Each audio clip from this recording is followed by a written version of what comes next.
오늘 이 금요철야 시간에 하나님께서 우리에게 주시는 말씀 마가복음 2장 13절로 17절까지의 말씀입니다. 마가복음 2장 13절로 17절까지의 말씀, 신약성경 55쪽의 말씀입니다. 우리 한 절씩 교독하고 마지막 17절은 합독하겠습니다. 예수께서 다시 바닷가에 나가심에 큰 무리가 나왔거늘 예수께서 그들을 가르치시니라.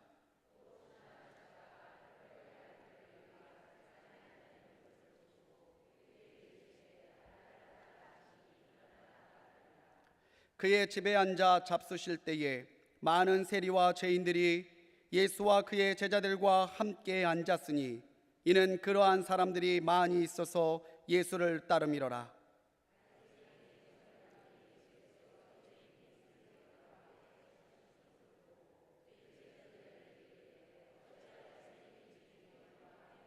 같이 읽습니다. 예수께서 들으시고 그들에게 이르시되 건강한 자에게는 의사가 쓸데없고 병든 자에게라야 쓸데있느니라. 나는 의인을 부르러 온 것이 아니요 죄인을 부르러 왔노라 하시니라. 아멘. 할렐루야.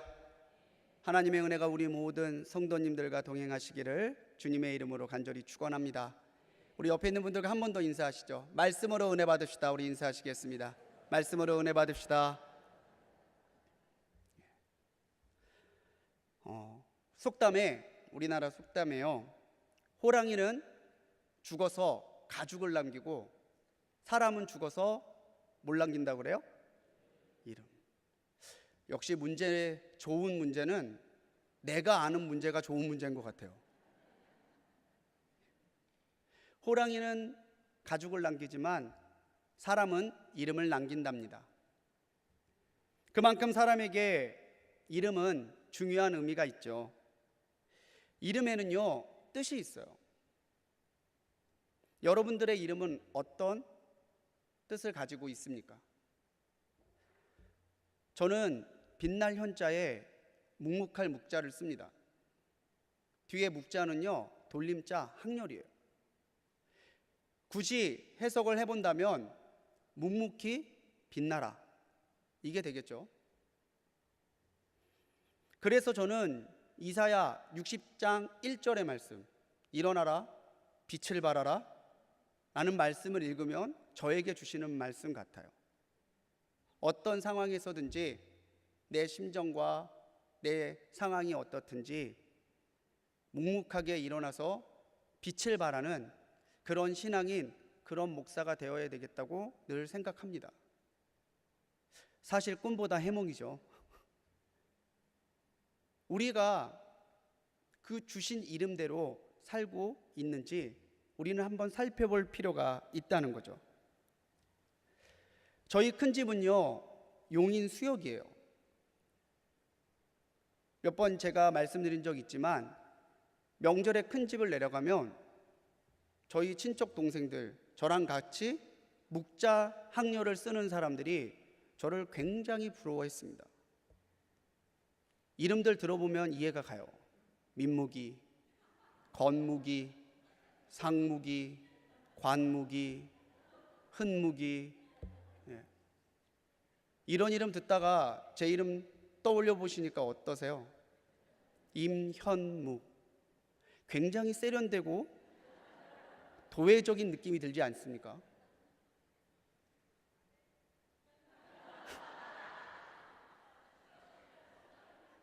아멘이 나올 줄 몰랐는데. 그런데요, 아무리 부르기에 멋있고 아무리 큰 뜻을 가지고 있는 이름이라 할지라도 그 이름처럼 살지 못한다면 아무 소용이 없습니다. 이름은 멋있는데 그 사람의 말과 행동이 천박하고 괴팍스럽고 다른 사람 보기에 덕이 되지 않는다면 그 멋진 이름 때문에 오히려 더 얄미울 때가 있어요.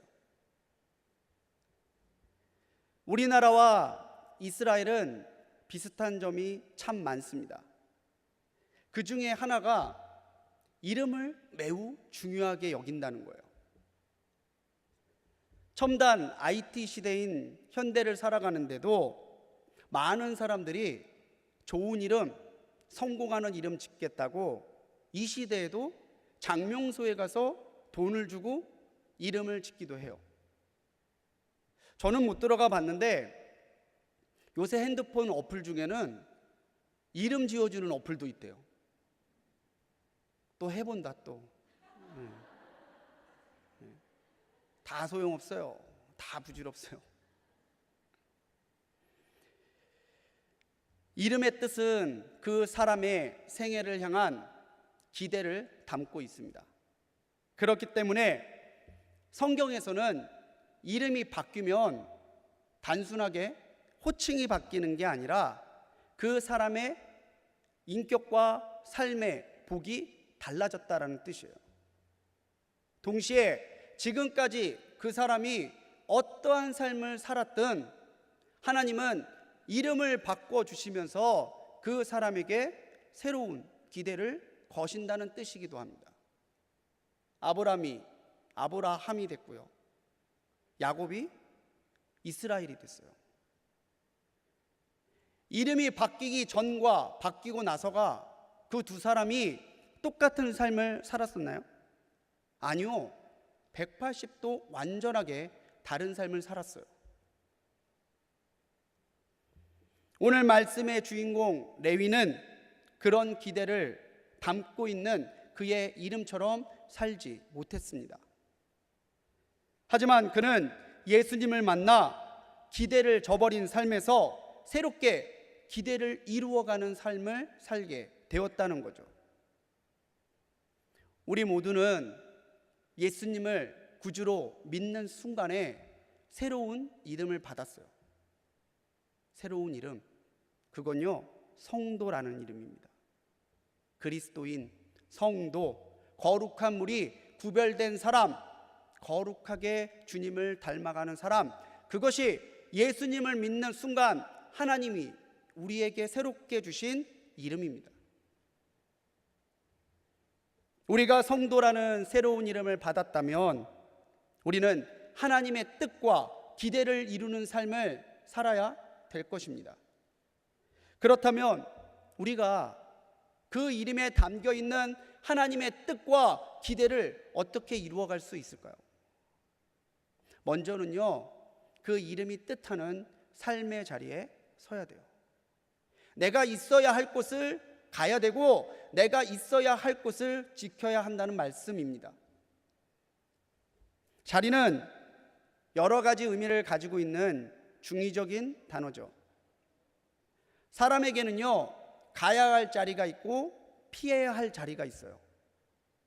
맞지 않는 자리에 있다는 거, 내가 있어야 할 곳에 있지 못하고 내가 있지 않아야 할 곳에 있다는 것, 그 자체가 이미 그 사람은 잘못된 삶을 살아가고 있다는 뜻이기도 하죠.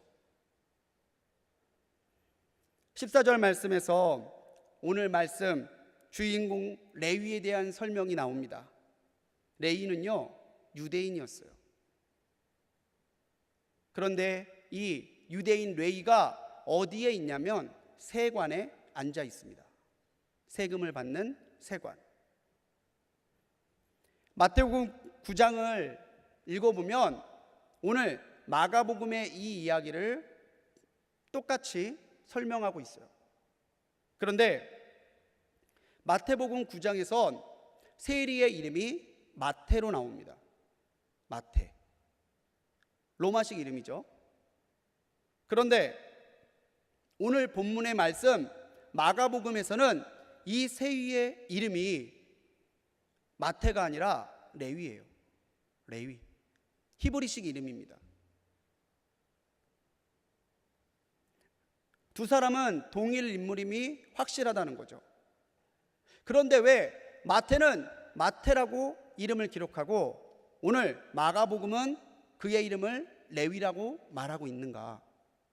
그것은 이 레위가 극적으로 하나님 앞에 변화됐다는 것을 알려주기 위한 이 마가복음의 장치예요. 이름이 바뀌기 전 레위였던 이 사람이 이름이 바뀌고 마태가 돼서 완전히 다른 삶을 살았다는 것을 더 극적으로 보여주기 위해 예수님을 만나기 전 세리 그 사람의 이름이 레위였다고 말하고 있는 거라는 거죠. 세리가 어떤 사람인지 많이 들어보셨을 거예요. 세리, 세금을 걷는 일을 하는 관리입니다. 정복자 로마, 침략자 로마를 대신해서 정복지에 세금을 걷어서 납부하는 사람들, 이 사람들이 세리예요. 잘 아시다시피 세리는 이스라엘 사람들에게 민족의 반역자로 낙인 찍혔고요, 그 사람과 교제하는 것을 기뻐하지 않았습니다. 그리고 뒤에서 손가락질하고 저 사람은 하나님도 없고 민족도 없고 돈만 하는 그런 나쁜 사람이야, 손가락질 받으면서 지냈던 사람들이 세리예요. 그래서 바리새인들과 서기관들은 세리를 죄인이라고 단정지었습니다. 죄인, 저 세리는 죄인이야. 여러분, 레위의 이름 뜻을 아십니까? 레위의 이름의 뜻은요, 연합하다라는 뜻입니다. 연합하다. 창세기 29장을 보면 야곱의 부인이었던 레아가 자기의 동생 라헬만 사랑하는 이 야곱을 보면서 가슴 아파하면서 지내요.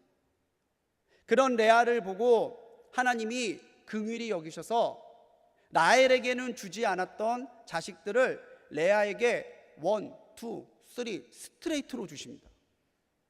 첫째가 루벤, 둘째가 시므온, 그리고 셋째가 아들을 낳는데 그 셋째의 이름이 레위예요. 남편의 사랑을 받지 못하고 사랑을 받는 동생을 부러움의 눈으로 볼 수밖에 없었던 가련한 여인 레아가 아들을 3번째 낳았을 때, 내가 아들을 3이나 낳았으니까 이제는 남편이 나와 연합할 것이다, 이 소망을 담아서 연합하다 레위라고 지었다는 거죠. 그런데 이 레위가, 또 레위의 후손인 레위 지파가 출애굽기에 들어오면 하나님 앞에 광야에서 제사장으로 임명을 받습니다. 나의 성전, 나의 성막은 오직 레위 사람만이 섬기게 될 것이다. 그러면서 하나님이 선언하셨죠. 너희의 기업은 땅이나 물질이 아니라 나 여호와다. 레위 사람들은 하나님과 연합해야 되는 사람이었고요, 세상의 물질이나 세상의 명예가 아니라 하나님을 기업받아서 하나님과 함께 살아가야 되는 사람들이었어요.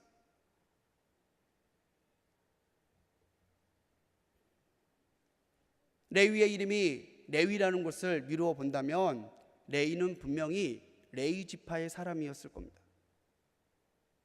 하나님과 연합해야 될 레위가 세상과 연합하고 있습니다. 제사장으로서 백성과 연합해야 될 레위가 백성을 배반하고 로마와 연합해 있습니다.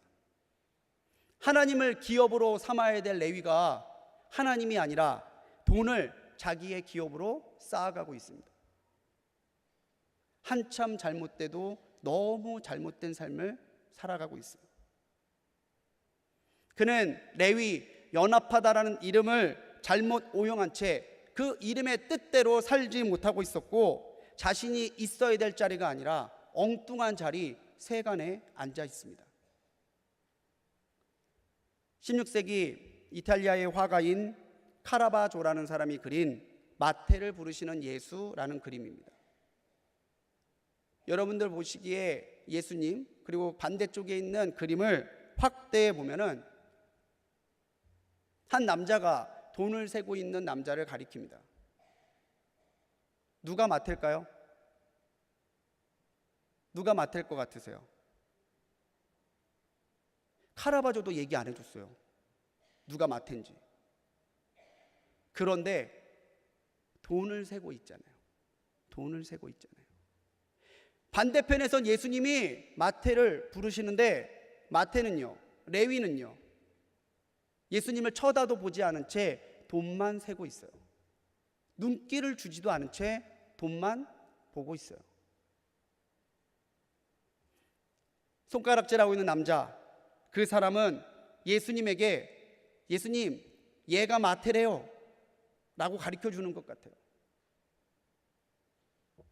이렇게 레위는 탐욕스러운 삶 가운데 하나님의 기대와는 전혀 상관없는 삶을 살아가고 있습니다.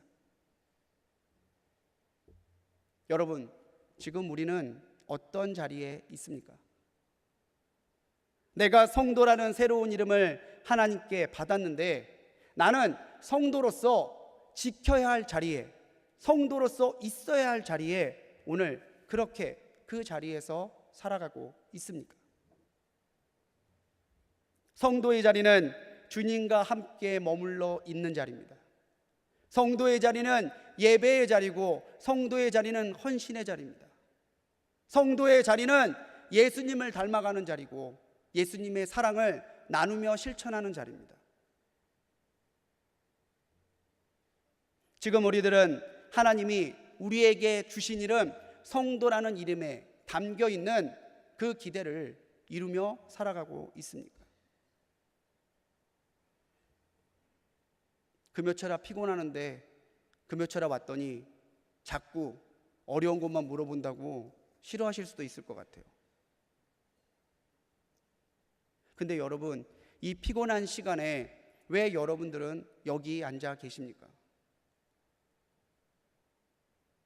남들은 불금이라고 세상에 있는데 여러분들은 왜 불금, 불꽃교회 금요철야에 앉아 계십니까?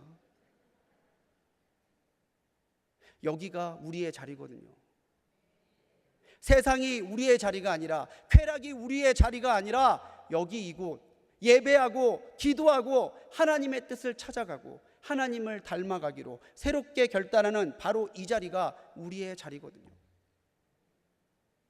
여기 이 자리가 굳건해서야 여러분들이 돌아가시는 가정의 자리도, 직장의 자리도, 사업의 자리도, 그 어느 자리도 흔들리지 않고 섭니다.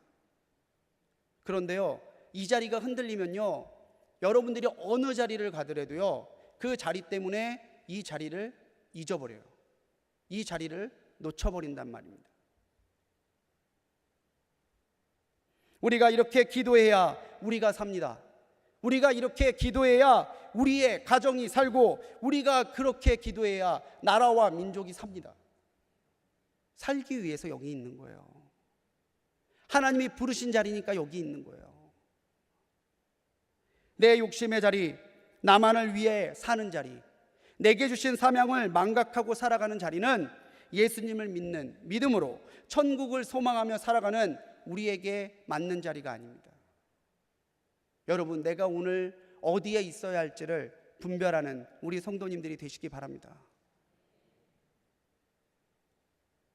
이 자리에 오기까지 여러분들은 어느 자리에 계셨습니까? 주님과 동행하며 사셨습니까?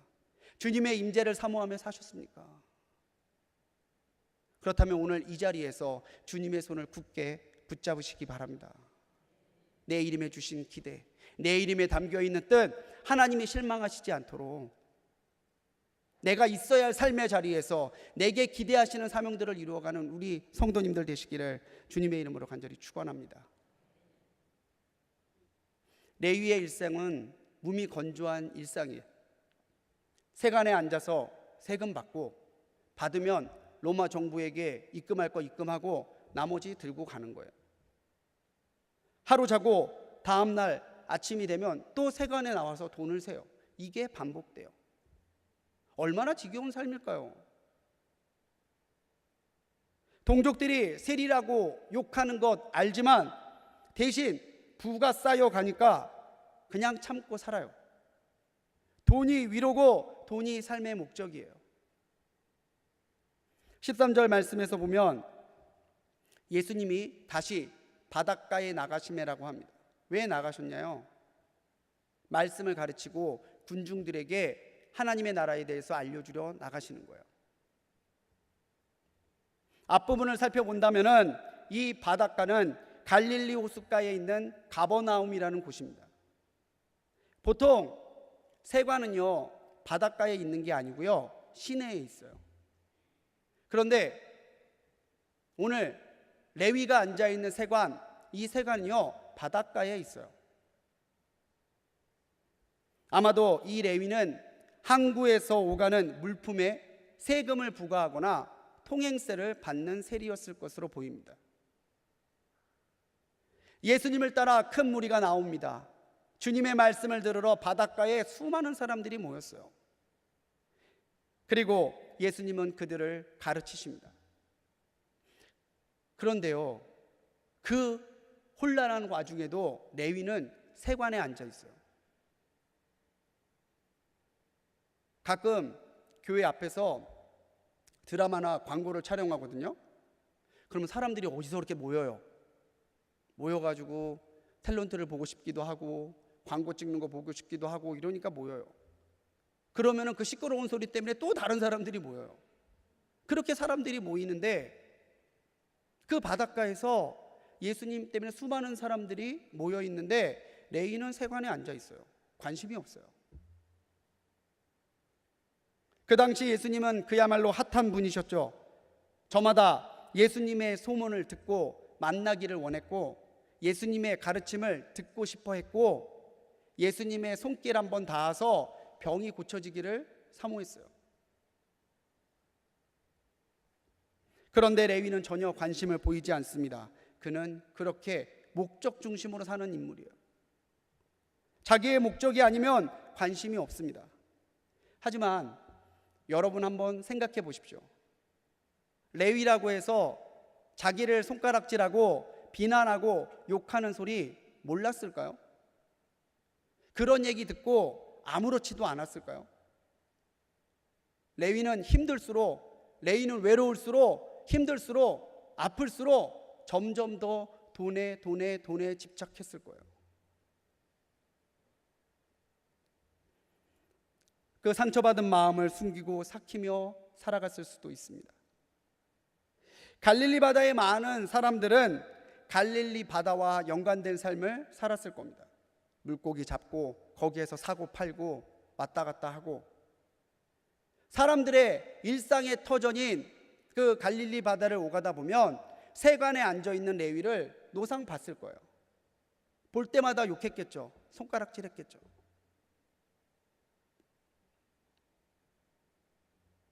이때 놀라운 일이 일어납니다.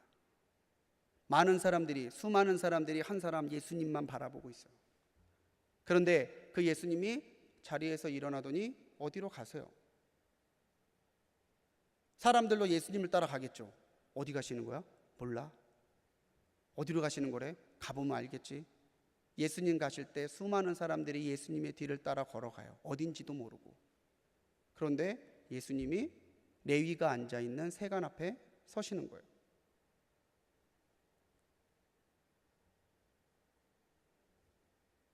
그 위대한 랍비 예수님이, 하나님의 아들이라고 불려지는 그 예수님이 천국의 말씀과 구원의 진리에는 전혀 관심이 없던 레위에게 오셨고 레위를 보셨습니다.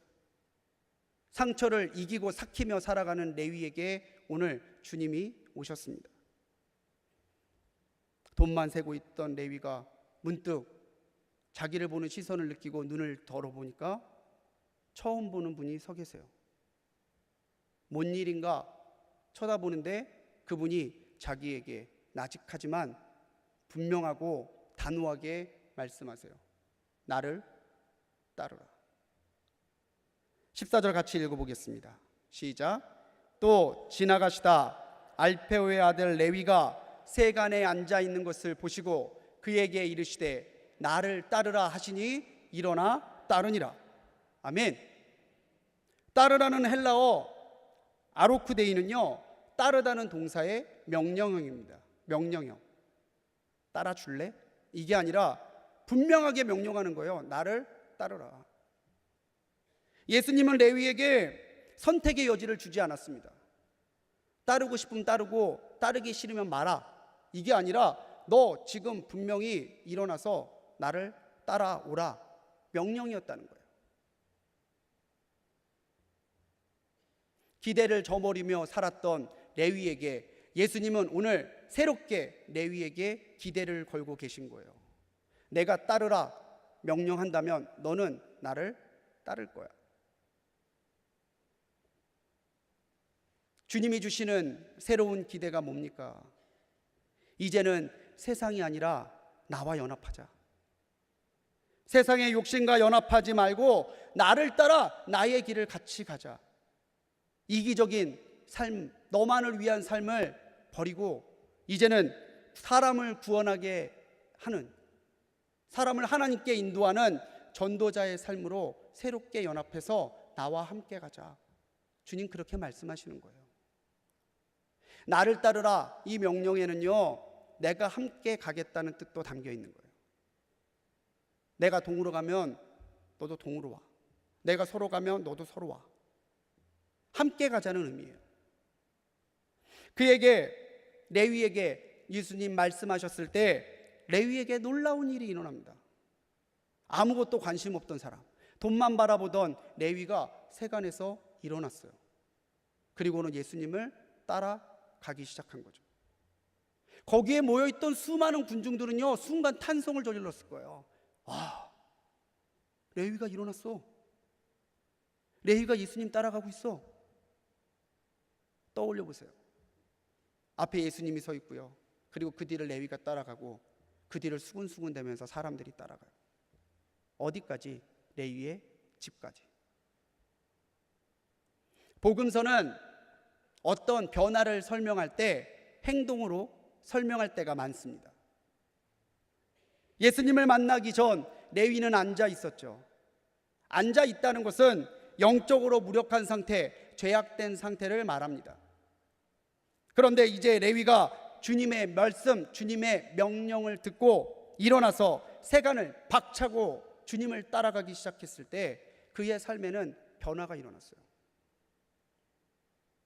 그가 버리고 간 세관은 단순한 세관이 아니에요.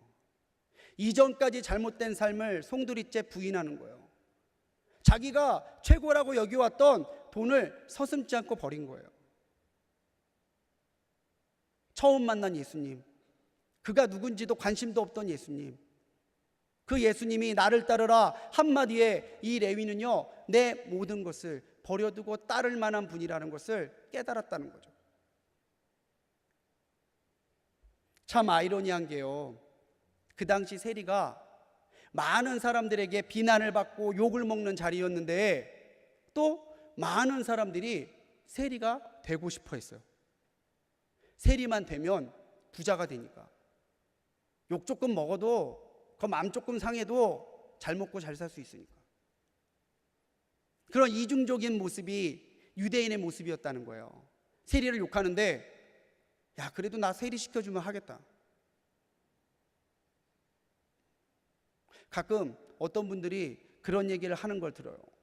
아, 나 1억만 주면 내가 뭐 하겠다. 아, 내가 나 10억만 주면 내가 군대 다시 가겠다. 예, 저는 10억 줘도 안 갈 거예요. 우리가 뭘 하는 간절함을 세상의 가치로 표현할 때가 많죠. 욕먹는 자리지만 풍요했던 그 자리를 버리고 자기가 제일 편해했던 세관을 버리고 이제 그는 참된 인생을 따라 예수님을 따라 걷고 있습니다. 마태복음 3장 18절에서 레위는요, 이제 레위가 아니라 새로운 이름 마태로 불려요. 마가복음 3장에는요 예수님의 12제자의 이름이 나옵니다. 베드로 쭉 나오는데 거기에 마태, 마가에는 그냥 마태라고 나오지만 마태복음에 있는 예수님의 제자들의 목록을 보면요 세리 마태라고 나와요. 얘 세리였는데 이제는 예수님의 제자라는 거예요. 예전에는 레위였는데 이제 얘는 레위가 아니고요 마태예요. 예전에 내가 아니다 그거라는 거죠. 예전에 내가 아니에요. 예전에 제가 아니에요. 여러분 마태의 이름 뜻이 뭔지 아세요? 마태의 이름 뜻이요 하나님의 선물이에요. 하나님의 선물 마태. 그 이름 그대로 레위에 담겨있던 이름의 뜻은 살리지 못했지만 레위에서 마태가 되고 나서는 이제 그는 하나님의 선물, 구원을 받은 사람이 됐어요. 이 마태가 마태복음을 기록했을 것이다라고 추정을 하죠. 자기만 그 선물을 받은 것이 아니라 자기를 통해서 많은 사람들이 주님의 사랑과 주님의 구원을 받도록, 그것을 선물로 받도록 이 마태는 자기의 삶을 다해서 드리는 참 제자가 되었다는 거죠. 레위가 한 거 아무것도 없습니다. 따르라는 말에 따른 것 그거 하나입니다. 나머지는 다 주님이 하셨습니다. 그의 이름 마태는 예수님이 바꿔주신 새로운 이름이에요. 우리가 레위 아닙니까? 우리가 앉아있던 그 자리, 죄의 자리, 그 연약함의 자리, 병든 자리, 아픈 자리에 주님이 오셨어요. 그분이 내게 오셔서 내게 원했던 거 단 하나예요. 나를 따르라. 너가 따르기만 한다면 나머지는 다 주님이 하신다는 거죠. 할렐루야. 우리는 너무 많은 것을 생각해요. 내가 예수님을 따라가면 이것도 내려놔야 되고 저것도 버려야 되고, 아 귀찮은데, 난 지금 이게 편한데, 아 여기가 너무 좋아. 어떤 사람들은 그렇게 얘기해요. 성경 속 이야기니까 그렇게 하죠. 이렇게 하기가 얼마나 힘든지 아세요? 얼마나 부담되는지 아세요? 근데 왜 부담되고 왜 그것이 하지 못할 일이에요? 다 주님이 하시는데, 나는 믿고 따라가기만 하면 되는데.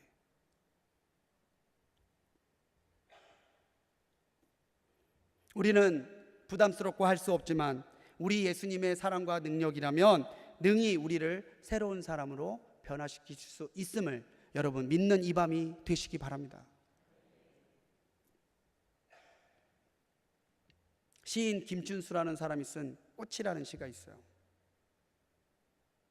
내가 그의 이름을 불러주기 전에는 그는 다만 하나의 몸짓에 지나지 않았다. 내가 그의 이름을 불러주었을 때 그는 나에게로 와서 꽃이 되었다. 8, 90년대 러브레터에 단골적으로 등장하던 시입니다. 내가 너의 이름을 불러주기 전에는, 네가 나에게 와서 꽃이 됐어. 저는 써본 적이 없어요. 이 꽃이라는 시를 인용하면 그게 종교시가 아니라고 목사님들이 잘못 인용하는 거라고 말하시는 분들도 있어요. 그게 일리가 있는 말일 수도 있어요. 그런데요, 어쩌면 우리를 이렇게 잘 표현하고 있을까요? 내가 주님 만나기 전에 나는 그냥 하나의 의미 없는 몸빛이고 무의미한 존재였는데 주님이 나의 이름 불러주셨더니 내가 그분께 갔더니 나는 주님께 가서 꽃이 됐대요. 여러분들은 꽃 같은 여러분들입니다. 꽃 같은 남자, 꽃 같은 여자들입니다.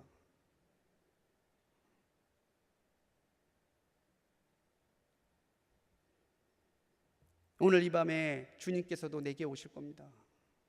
오늘 이 밤에도 주님이 나를 만나러 내가 앉아있는 이 자리에 오실 겁니다. 그리고 말씀하시겠지요. 나를 따르라. 여러분, 주님의 손잡고 따라가실 준비가 되셨습니까? 나를 따르라 하면 내 것 다 내려놓고 하나님 한 분만 바라보며 따라갈 영적인 준비가 되셨습니까? 여러분, 그렇다면 그거부터 기도하셔야 돼요. 내가 주님보다 더 사랑하는 것이 없도록, 내가 주님 앞에 아끼는 것이 없도록, 주님이 나를 따르라 명령하셨을 그때에 내가 전혀 주저하지 않고 주님을 따라갈 수 있는 결단이 오늘 이 밤에 여러분들에게 있게 되기를 간절히 축원합니다. 그래야 여기 앉아 있는 것이 무의미하지 않아요. 그래야 우리가 주님께 받은 이름, 성도라는 이름이 무색하지 않고 그 이름대로 사는 이름값 하는 사람들이 되는 겁니다. 내게 와서 나를 따르라고 말씀하시는 주님, 레위에서 마태가 되었듯이 죄인에서 자녀가 되고 성도가 되어 주님의 기대를 이루어가는 우리 성도님들이 되시기를 간절히 소망합니다. 우리가 이름값을 하려면요, 주님의 사랑만을 따라가야 돼요. 주님과 하나가 되어야 된다는 거죠. 감리교의 수많은 찬송을 작곡한 찰스 웨슬리가 간절한 기도문으로 이렇게 기도했어요. 이 땅에서 나는 아무것도 원치 않고 내 가슴 속에 당신의 순수한 사랑만을 원합니다. 몇 천곡의 찬송을 작곡했던 찰스 웨슬리는요, 다른 거 다 필요 없대요. 내 안에 숨쉬고 뛰는 뜨거운 당신의 사랑만 있다면 나는 만족합니다. 그게 찰스 웨슬리의 고백이에요. 성도의 간절한 소망은요, 무엇보다 하나님의 사랑을 받는 거여야 돼요. 주님이 다른 목적을 이루는 수단이 아니라 주님이 내 모든 것을 걸만한 나의 인생의 본질이고 나의 삶의 목적이고 의미가 되어야 된다는 거죠. 그래서 우리를 그리스도인이라고 부르는 거예요. 예수 빼면 아무것도 아니니까, 그리스도가 아니면 아무것도 아니니까 우리들을 그리스도인 성도라고 부르는 거예요. 그런데 내게서 그리스도가 없는데, 내게 예수가 없는데 아무렇지도 않아요. 예수가 없는데 내게 남아있는 것이 있어요. 이런 건 못하는 거예요. 레위는 자신에게 찾아오신 예수님을 자기의 집으로 영접해 드렸습니다. 세리 레위의 집에 예수님은 기쁘게 가셨고 레위가 차려놓은 식탁에 앉으셨습니다. 식탁, 밥 먹는 자리. 식탁은요, 기독교에서 굉장히 중요한 의미를 가지고 있어요. 기독교의 또 다른 별명이 뭔지 아세요? 식탁 공동체예요. 식탁 공동체. 신학자인 한스 킹은 교회를요, 식탁 공동체라고 불렀어요. 우리 교회도 예배 끝나면 식당에 애찬을 마련해서 밥을 먹죠. 어떨 땐 국수를 먹기도 하죠. 그게 여러분 예배 드리느라 수고하셨으니까 밥 한 끼 드시고 가십시오, 그 뜻이 아닙니다. 내려가서 함께 식사하며 교제하며 서로의 사는 이야기를 나누며 거기까지가 예배인 거예요. 초대교회에서 애찬, 아가페는 굉장히 중요한 의미를 가지고 있어요. 우리가 지금 이렇게 앉아서 먹고 마시는 것처럼 우리가 그 나라 천국에 가선 주님을 모시고 이렇게 한 식탁, 한 천국잔치에서 우리의 사랑과 기쁨을 나누면서 식사를 하게 될 거야. 그런 기대가 담겨 있는 것이 주일마다 여러분들이 지하 1층에서 하고 계시는 애찬이에요.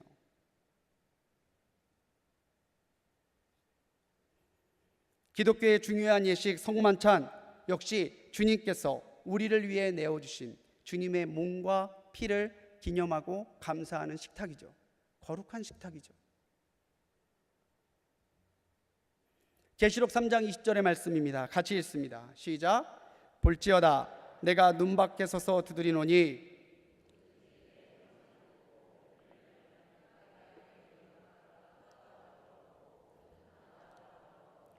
아멘. 내 음성을 듣고 문을 열면, 누구든지 내 음성을 듣고 문을 열면 내가 그에게로 들어가서 그와 더불어 먹고 그는 나와 더불어 먹으리라. 주님이 주신 약속의 말씀이에요. 근데 오늘 이 말씀을 레위는 벌써 체험하고 있는 거죠.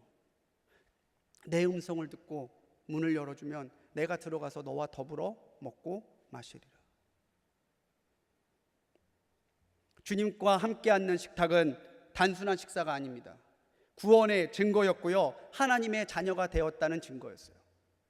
레위는요, 이 식탁에 혼자만 앉지 않았어요. 오늘 말씀을 보면 레위의 친구들이 같이 앉아 있습니다.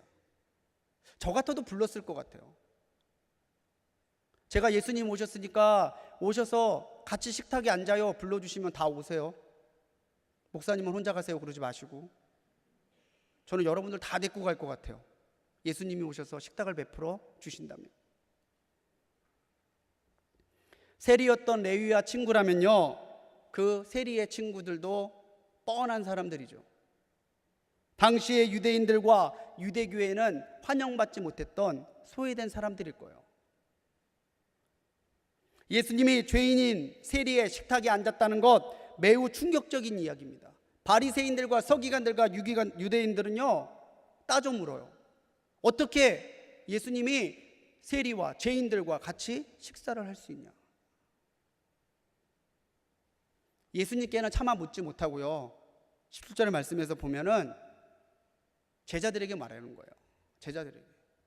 그런데요, 오늘 말씀에서 보면요, 예수께서 들으셨어요. 말만 제자들에게 한 거지 예수님 들으라고 크게 얘기했겠죠. 아니 예수님이 어떻게 세리와 죄인들과 같이 먹소? 이러면서. 예수님이 들으셨다니까요. 들으라고 한 얘기니까 들었겠죠. 그런데 그 예수님이 그 말을 들으시고 그들에게 이르세요. 건강한 자에게는 뭐가 쓸데없어요? 의사가. 병든 자에게야 쓸데가 있다. 나는 의인을 부르러 온 것이 아니요 죄인을 부르러 왔느니라. 이 말은요 예수님 시대에 그때에 회자되던 격언이에요. 건강한 자와 의인은 종교적으로 정결한 사람을 의미합니다. 스스로 깨끗하다고 생각하는 사람, 나는 하나님 앞에 부끄러움 없다고 생각하는 사람, 그 사람이 건강한 자, 그 사람이 의인이에요. 그런데 오늘 주님은 뭐라고 얘기하세요? 너희는 건강하고 의롭다고 하니까 내가 필요 없네. 반어적인 표현이에요. 너희는 내가 필요 없잖아. 건강하고 의로우니까. 그렇다면 나는 병자라고 스스로 인정하고 나는 불의하고 죄를 지은 사람이라고 인정하는 사람에게 갈게. 누가 더 의로운 자고 누가 진짜 예수님을 만난 사람입니까?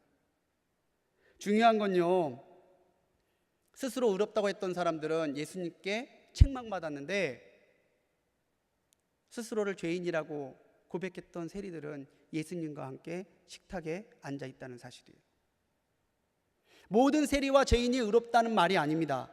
예수님을 받아들였던 세리, 가슴을 치며 하늘을 우러러보지도 못하고 주여 나는 죄인입니다 울면서 애통해하는 마음이 있었던 그 세리와 죄인은 주님과 함께 식탁에 앉는 사람이 됐다는 거예요. 우리가 정말로 간절히 간구해야 되는 기도의 제목이 무엇인지 분명해지지 않습니까? 주님의 사랑입니다. 우리가 무엇을 의지하며 살아야 되는지가 분명해지지 않습니까? 바로 주님의 능력이고 주님의 구원하시는 은혜입니다. 우리는 은혜로 사는 사람이죠. 제가 결혼할 때 굉장히 말랐었거든요. 그런데 결혼하고 1년 되니까 막 살이 막 찌는 거예요. 지금보다 더 쪘었어요. 갑자기 살이 붙으니까 너무 힘들어요. 그래서 감량 좀 해보겠다고 새벽 기도 끝나고 약수터를 갔는데 수많은 사람들이 나무를 하나씩 붙잡고 등을 퉁퉁 치고 있어요. 이렇게. 처음 알았어요. 수벽치기라고 그러더라고요. 그걸 퉁퉁 치는데 뭐 다 치니까 저도 치어야 되는 줄 알고 하나 잡고 저도 쳤어요. 치는데 옆에서 같이 등을 치고 있던 아주머니가 뭐라고 중얼중얼대요. 뭐라고 그러는 거야? 들어봤더니 퉁 치면서 남편도 필요 없어, 자식도 필요 없어, 돈도 필요 없어, 건강이 최고야 그러시는 거예요. 치면서 뭐라고 말을 해야 되는 것 같더라고요. 저는 뭐라고 얘기했을까요? 어떻게 하셨어요? 치면서 주여 주여 주여 하고 쳤는데 옆에서 치던 또 다른 아주머니가 치면서 아멘 아멘 그러시는 거예요. 그랬더니 먼저 말했던 아주머니가 저희 둘을 이상하게 쳐다보다가 다른 나무를 향해서 갔어요. 나중에 이야기를 나눠보니까 순복음교회 권사님이래요. 저는 전도사예요. 그랬더니 반갑다고. 약수물 나눠 마시면서 얘기 들었는데 암에 걸려 죽는다고 그랬대요. 그런데 하나님이 은혜 주셔서 수술 끝나고 잘 살고 있다고. 저도 뭐라고 그랬을 것 같으세요? 하나님이 나를 살려주셔서 은혜 가운데 살고 있어요. 저는 뭐라고 그랬을까요? 저도 아멘이에요. 아멘. 처음 보는 사람인데 예수님 믿는다는 한 가지 때문에 얘기가 통하고 아멘으로 하나가 되더라고요. 그게 우리 모습이에요. 그렇게 우리는 은혜로 사는 거예요. 그렇게 우리는 하나님의 사랑으로 사는 거예요. 그렇게 우리는 하나님의 사랑을 사모하고 하나님과 하나 되면서 살아가야 될 존재라는 것을 기억하시기 바랍니다. 사랑하는 성도님들, 나의 의와 조건들이요 중요한 게 아니에요. 나의 부와 지식과 학력이 나를 살게 하는 게 아니에요. 나를 숨쉬게 하는 건요 예수님의 사랑이에요. 그 사랑이 있다면 나는 숨쉬고 살아갈 수 있지만 그 사랑이 없다면 나는 한시도 살 수 없어요. 내가 그렇게 죄인이고 내가 그렇게 연약한 존재라는 것을 주님 앞에 진실하게 고백하는 그때에 주님은 나를 사랑으로 가득 채워주신다라는 거죠. 다른 거 다 내려놓고 주님 한 분이면 만족하고 따라가는 레위야 같은 사람이 되게 하신다는 거죠. 주님은 나를 붙들어 주시고 나의 의로는 갈 수 없는 천국으로 가게 하시는 구원의 능력이 되어주시는 분이신 것을 믿으시기 바랍니다. 오늘 우리에게 주신 이름, 그 이름대로 살아갑시다. 내가 있어야 할 자리에 있고 내가 해야 될 일들을 하고 헛된 것에 눈 돌리지 아니하고 주님의 사랑과 궁율만을 이루어 갈 때에, 우리가 그렇게 숨쉬며 살아갈 때에 주님께서 우리를 채우시고 우리에게 크신 은혜 주시고 우리를 주님의 제자로 불러주실 줄 믿는 우리 성도님들 되시기를 주님의 이름으로 간절히 축원합니다.